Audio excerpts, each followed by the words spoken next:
Boups lii c'est tellement sénégalais. c'est tellement sénégalais li ngay wax nii. waaw changer de camp ak yooyu. waaw le vent la direction du vent daal nga topp ko. waaw xam nga lan moo ko gën symboliser. les tirailleurs sénégalais. c'est-à-dire. yow da ngay nekk sénégalais. tubaab bi ñëw fii. ne day noot dëkk bi. ne day noot dëkk bi. waaw. nga ànd ak moom farak moom di conquérir sénégalais yi di dem ba dans les pays ce sont les tirailleurs sénégalais yi nii. ñoom ñoo ànd ak tubaab yi di def conquête de l'Afrique foofu lañ commencé. On a toujours eu cette manière de collaborer quoi.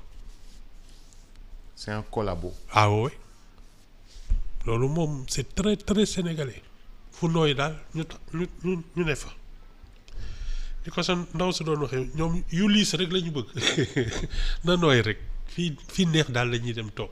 c'est pas mais Ibou loolu nit yi waruñu ko nangu parce que yow da nga wax say conviction wax ni yow fii nga bokk wax ni yow gëmoo lii waxoon ni yow gëmoo kii yow bugguloo kii nga xas ko wax ci moom lu ñaaw. suba nga dem toog ci wetam. wëlbatiku damul ndiggu jaat bul sonn sax c'est très sénégalais. mais Ibou xam nga ñun. deret xanaa nag war na foor wala war na daw wala nit dina rus. Boups li ma lay wax nii c'est très sénégalais. seen xel du tey seen yaram du daw. bul sonn sax nous on est une société opportuniste te gis nga c'est toujours en rapport avec la rigueur l'exactitude la droiture la loyauté xam nga yooyu yëpp c'est des principes de rigueur. ñun rigueur la ñu amul. c'est tout hein ñun maslaa naxanteeg yooyu. di kii soo fi bëgg a wax ju kii sax ñu ne la yow xanaa da nga dof defal ndànk ñu woo sa nijaay wala sa bàjjen ku dina am daal fuñ la téye pour nga changer d'avis c'est très sénégalais on le voit dans tout fii da ngay gis ku deful li mu waroon def ñu war ko sanctionner dëkk bi yëpp jóg ne yow tamit kii baal leen ko dafa baax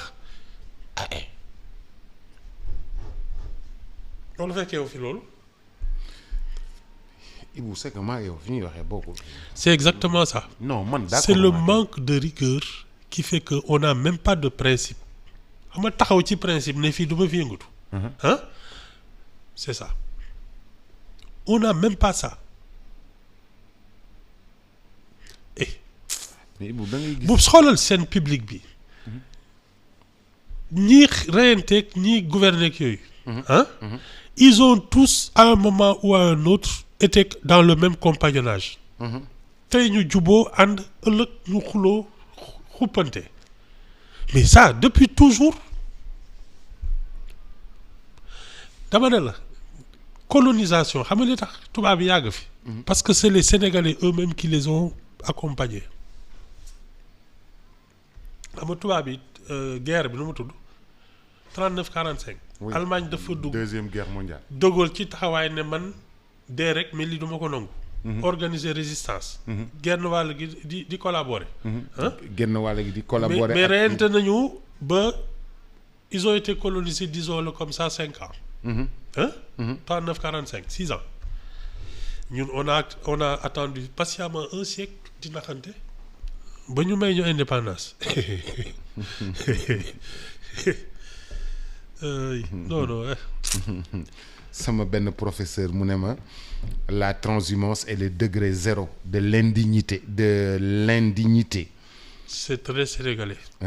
S'engager en politique c'est faire œuvre d'éthique. Boups. Et de morale. Boups. Avant la compétence. Boups. Wade. Il a déclaré un parti travailliste de gauche mendésien. dem dellu si on est des libéraux. loolu indi xuloom ak Serigne Diop ne ko mais toi nous on est de gauche nga ñëw ne qu'est-ce que je veux dire à mes militants man dama jàng le PDS c'est exactement ça parti travailliste la woon de gauche mu dem dellu si ne bon maintenant on est des libéraux de droite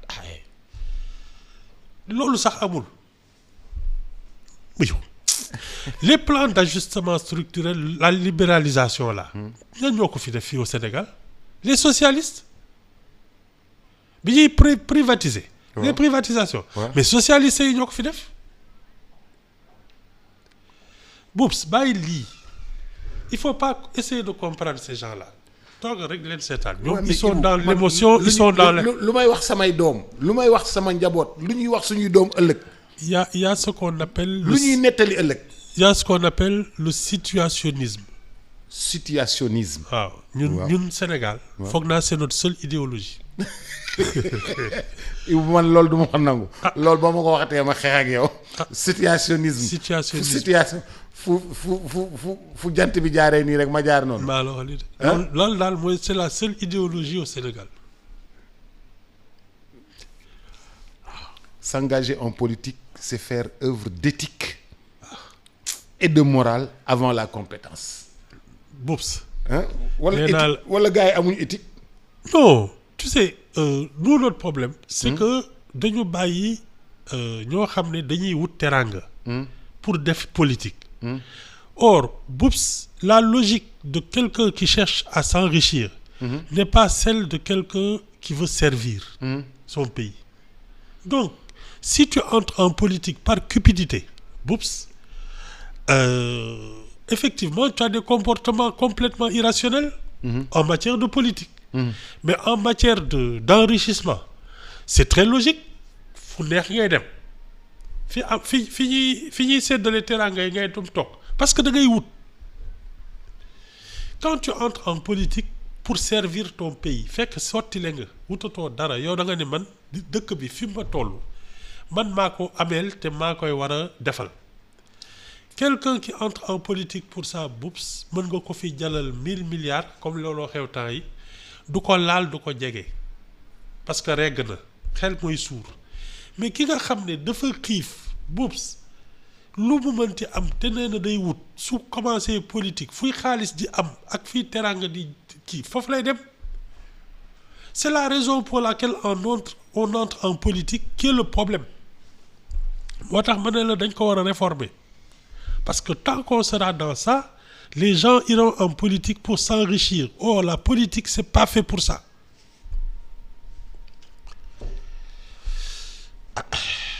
mais Ibou daal yow su ma la comprendre kon ñii seen yaram du daw seen xel sax du tey waaye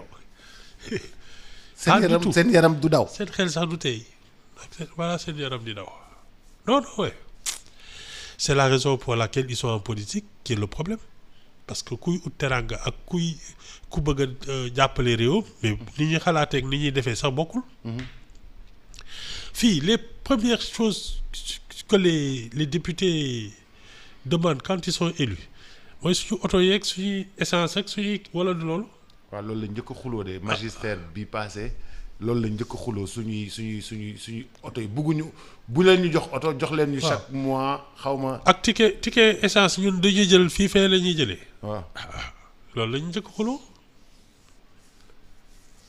non c'est aussi bête que ça les ministres là léegi daal sooy doog kii dañ lay jox genre budget pour nga installer la chancelière allemande génnul appartement chancelière allemande laa wax nga xam ne mën na jënd Sénégal fukki yoon génnul appartement ba mu newoon ba léegi fa la des fa la def toog 15 ans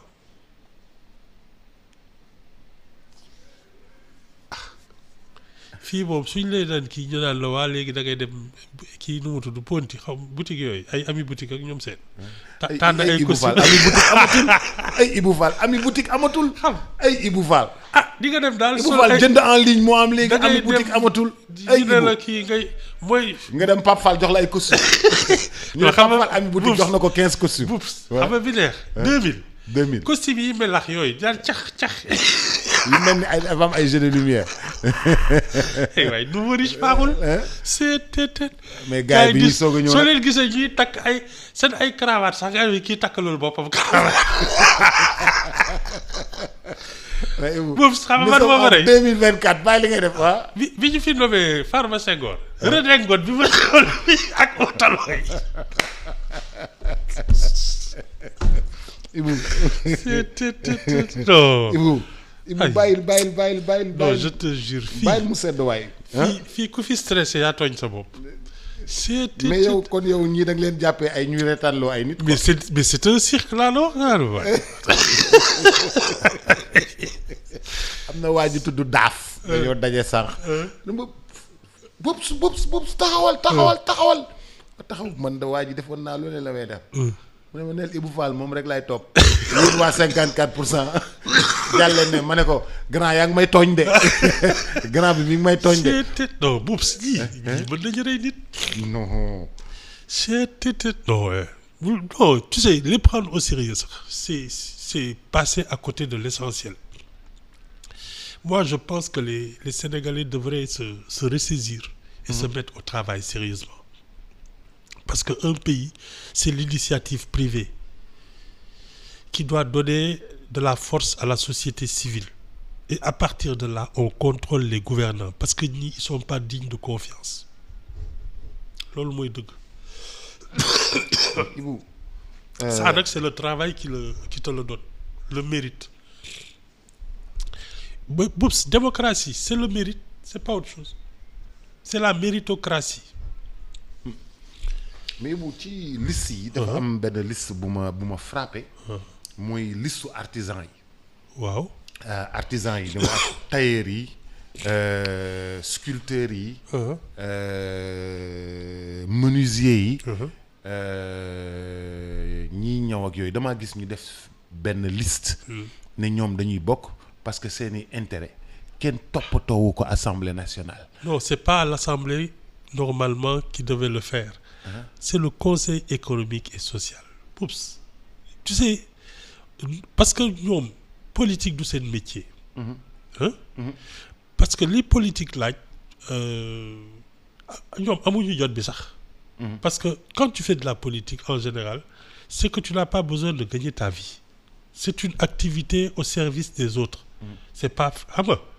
Donc ñoom le vrai problème, c'est que si nous, dans l'architecture institutionnelle, il y avait eu un conseil économique et social influent, fort, qui défend les travailleurs, qui défend, quand je dis les travailleurs, moi, toute la société active, que ce soit l'employeur, que ce soit l'employé, ils n'auraient pas besoin de constituer une liste.